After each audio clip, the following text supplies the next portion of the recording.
And welcome to the Miami-Dade Chamber of Commerce's Member Connection. Before we get started, a word from one of our supporters. This is garbage, and you probably think all of it just goes to waste. But in Miami-Dade, we convert most of what you throw away into energy. In our waste-to-energy facility, we can turn about 90% of your everyday garbage into reusable fuel. Levels look good. That creates clean electricity for our community. Enough energy to power 35,000 homes. Pretty illuminating, huh? In Miami-Dade, nothing goes to waste. Hi, we're back, and I'm Eric Knowles, president of the Miami-Dade Chamber of Commerce, and this is the Miami-Dade Chamber of Commerce Member Connection.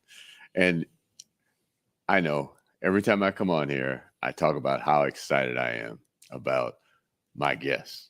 And, you know, today is not an exception. I am truly excited about our guest today, someone who has been doing some amazing things in our community. It's truly an honor to have him here today, as he honors so many in our community each and every day. And none other than the founder, the CEO, the president of Legacy Magazine, M.I.A. Magazine, my good friend Dexter Bridgeman. How you doing? I'm doing great, Eric. Thank you for having me. I'm so pleased and honored to be here. Well, no, it's an honor to have you here, man. You know, all the work that you've been doing with M.I.A. and Legacy Magazine, and your online online and M.I.A. online. And I mean, how many years has it been now? It's been 18 years. It's been 18. Wait a minute, excuse me. Yeah. 18? Yep. I moved down here in 2004, and I started the first publication I moved down in May 2004, and the first publication came out in November of 2004, and it's been 18 years. Can you believe it? No, I don't. It was just yesterday. I don't. I don't believe it. 18 years. Like you say, time flies when you're having fun. That's interesting that you say this, because this is a lot of fun. Yeah. And I don't. It's hard work. It's a hustle. It's like work. anything else. It's work. But you're enjoying. What you're doing. I love it so much. I would do it for free. I don't know about that. But let's talk about how did you get into this whole business of publication? Well, it's a long. Well, I would say a long story. It's a long story, meaning many, many years. But in my younger days, I had an opportunity to meet the legendary Earl Graves. Okay. And back when I was living in New York, I was 19 years old. I had an opportunity to tour his office, and I was just so inspired and so impressed by what I saw. I came from humble beginnings, like many of us do. I've never seen that type of Black wealth in my life. Right. So I was so inspired and so impressed. And I said, Mr. Graves, one day at the end of the tour, I said, one day I'm going to be a publisher. And he said, Dexter, when a day happens, you call me. And 25 years later, I happened to, by divine intervention, I guess, Eric, I happened to be invited to his 25-year anniversary celebration. And I was in line getting ready to kiss his ring. And I said, Mr. Graves, I met you 25 years ago. I met you not 25 years ago, but I met you when I was 19. And I had an opportunity to tour your office. And I told you that at that point in time, I would be a publisher. He said, well, are you? I said, sure. And so he said, show me what you got. And I, with my inside coat jacket pocket, pulled out my publication. And he was like, this is pretty good. This is pretty good. So that, next day, he called me and said that he wants to do an interview with me. And as it happens, I appeared in his 25-year anniversary celebration issue. And that kind of propelled me into a stratosphere in terms of getting a whole lot of publicity and a whole lot of press coverage that you just cannot buy. Right. Right. From that, I was living in New York, and the Daily News picked up on it. CNN picked up on it, and I appeared on CNN. I appeared in the Daily News and several of the local publications there, and that propelled my career. And it all started with someone that was a Black leader, someone who was a Black business leader. Many people like you have in here, that like your members, that you so welcome on a daily and a monthly basis, that you fight for all of us. You fight for our financial livelihood. So, we certainly appreciate that. And the benefits are certainly shown and demonstrated by the great work that you do at the Chamber. Well, and I want to thank you for that. But really, that story about Earl Graves and being propelled, it's about being in the right place at the right time. It's about being prepared when the opportunity presents itself. Yes. We talk about that all the time. And, you come from humble beginnings, but I know that your publication reaches quite a few people, and I believe you are the largest publication of your nature in the United States right now. If we were a national publication, we'd be the third largest Black publication of our kind in the entire country. We'd be behind Essence and Ebony magazine, but we're local, and we happen to be the largest in the state, the largest certainly in terms of circulation, readership, and distribution. And I'm not going to say I'm smarter than the average bear, because I don't make comparisons and what have you. But I was able to be very fortunate and selected my marketing partners very carefully, and struck up a deal with the Miami Herald and the Sun Sentinel, where I pay them to have my publications distributed into their publications as an insert. So it's widely seen. And then we also have a very strong digital presence. I felt that with the changing dynamics in my industry, we don't know. You've heard many times that, what's going to happen with print? I think print is here for a while, but at the same time, we don't know. So I'm just preparing myself to make sure that if anything does happen, I'm ready. Right. And okay, so we talk about M.I.A. Which was the first? What came first, chicken or the egg? M.I.A. or Legacy? Well, Legacy came first, but before Legacy, the name of my publication was actually Success South Florida. Okay, I remember that. Yes. Right. And exactly. then when I started the relationship with the Herald and the Sun Sentinel, I said, you know what? It's a new day. It's a new beginning. I want to come up with a new name. That's when I came up with the name Legacy in 2010, 2011. Okay. And then, so the name of the company, the corporate name is actually M.I.A. Media Group. So we have Legacy Miami, which is distributed in the Miami Herald, Legacy South Florida, which is distributed inside of the Sun Sentinel and serves two markets in South Florida. It serves Broward and Palm Beach County. Obviously, Legacy Miami services Miami-Dade County. Right. M.I.A. magazine is actually my entertainment publication. And what we do is we partner with major Black organizations or events that come to South Florida. So Jazz in the Gardens, where we are the official publication of Jazz in the Gardens, we partner with the city of Miami Gardens. The American Black Film Festival, we partner with them, and Jeff Friday and his group, they'll be here in less than a month or so. We partner with him to be the official publication. We partner with the GMCVB and Art Basel and Art of Black and we're the official publication of the Art of Black. And we just signed on with Orange Blossom Classic to be their official publication.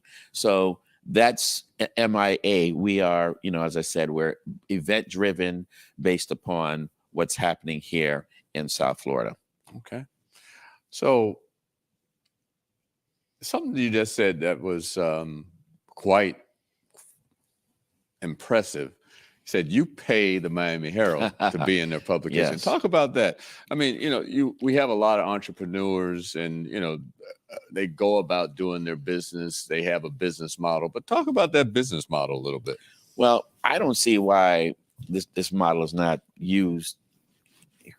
Anybody could do it.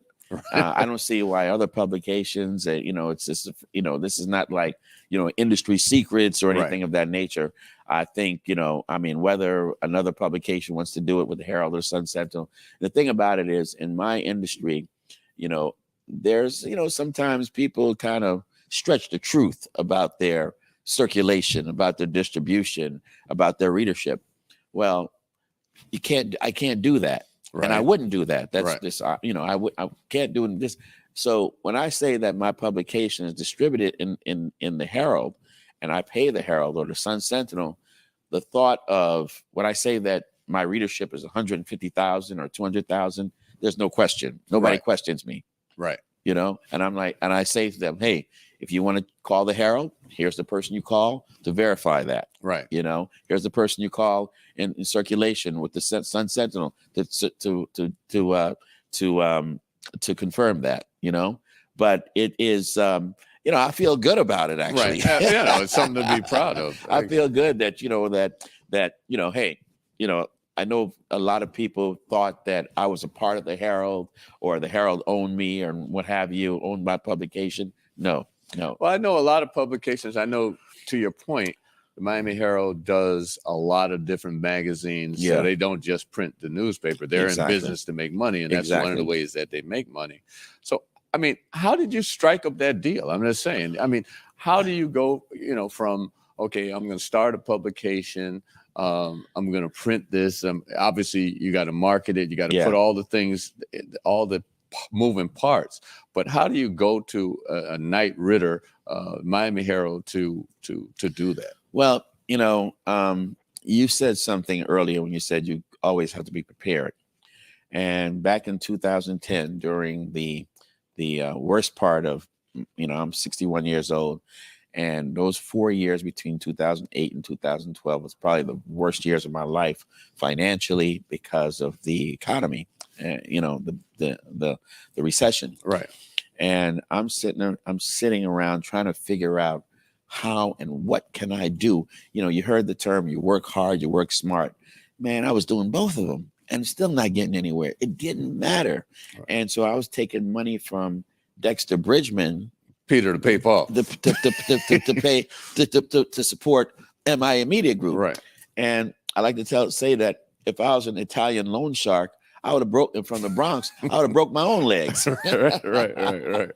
So anyway, and one day I got a call from the Miami Herald saying, listen, we know that we don't do a very good job in covering the Black community.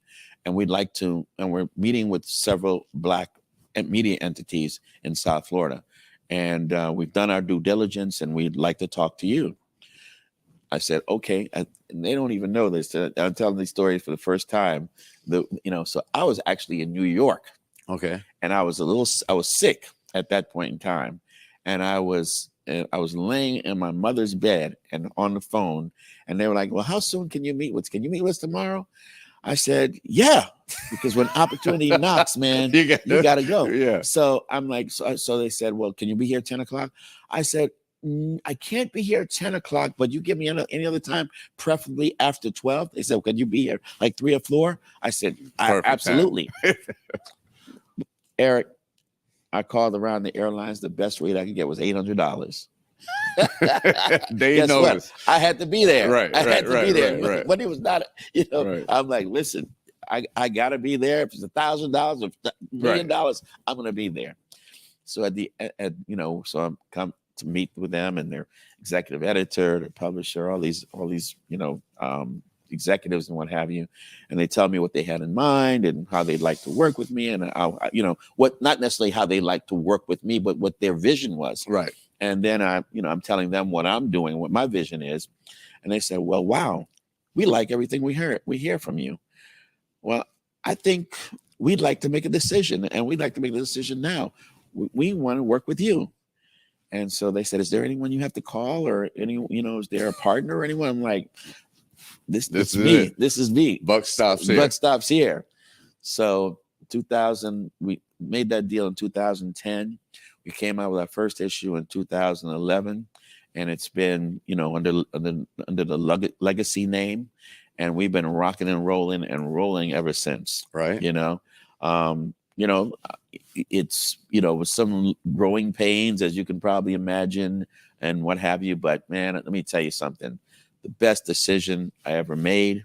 And like you said, you just have to, when opportunity knocks, you got to be ready. And one thing also for everybody, you gotta, your mama tell you all the time, make sure your underwear is clean because you never know what's going to happen.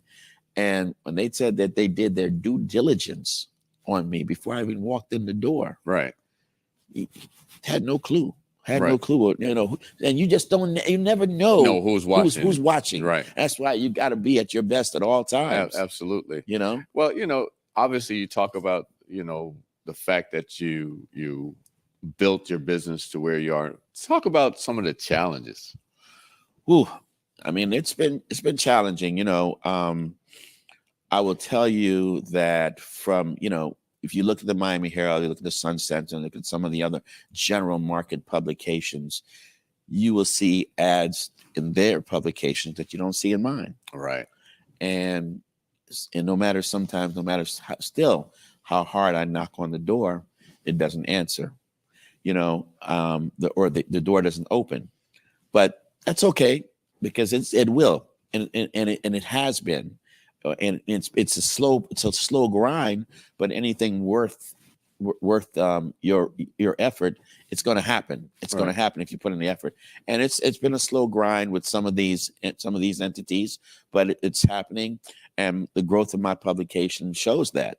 I will tell you that it sometimes it's not very easy, and it's sometimes very complicated in terms of just trying to figure out why the answers sometimes that you get is it, but I never want to consider it in terms of like, well, it's because I'm a minority, because I'm Black, or this and that and the other. I like to think that because they're not educated and informed. Right. So when I talk to them, I like to be able to educate and inform them. Hey, the reason why you've never advertised with us because probably no one's ever approached you about it. Number one. Now I'm approaching you about it, and I'm putting it out there. I'm telling you what our demographics are. Why wouldn't you? Right. And you know what? Eventually they come around. Yeah. So Legacy, M.I.A., and as you said, in the last couple of years, you've gone digital. Yes. And I know you're online. You want to talk about that a little bit before our time ends? Yeah, that's very exciting to me. It's the whole digital component with that. Again, that's because, you have to prepare for the future. And the future is definitely digital. The future is definitely video, like a show like this. So what we decided to do was go all in on create digital content. We create a digital newsletter that we send out 3 times per week, Monday, Wednesdays, and Fridays. Over 90,000 people, subscribers. Now we have shows that we do on Facebook. We do that every day. We have a total of 6 shows covering everything from Mondays, where we do the business of Black business. Tuesday, we do My Money, Your Money, which is about Black people and their finances, from generational wealth management, personal finances. Wednesday, we have a show called Soul, which is about, like I say, intellectual entertainment with culture and art. Thursdays, we have which is really a public affairs show, Lunch with Legacy Leaders. And then Thursday evening, we have a show with Chef Irie called The Flavor of South Florida, where we go around to Black-owned restaurants in the South Florida community, Miami-Dade, Broward, and Palm Beach, and we talk about exposing their restaurant, their cuisine to our readers. And then our newest show, which just started in April, called Black Health, where we have Dr. Michelle Kerwin, who's a pretty renowned local physician here, and she hosts a show, and we talk about health issues that impact the Black community. Man, I tell you, this has been the quickest 20 minutes that I've ever done. I mean, it's over with already. It's over with already. It's just so much information. If someone wants to learn more about M.I.A. or Legacy, how can they get in touch? Well, they can contact me at 305-412-9600, extension 700. And they can also reach me personally on my email address is dab@miamediagrp.com. And also they can go to our website at miamediagrp.com or group.com. Wow. This has been amazing.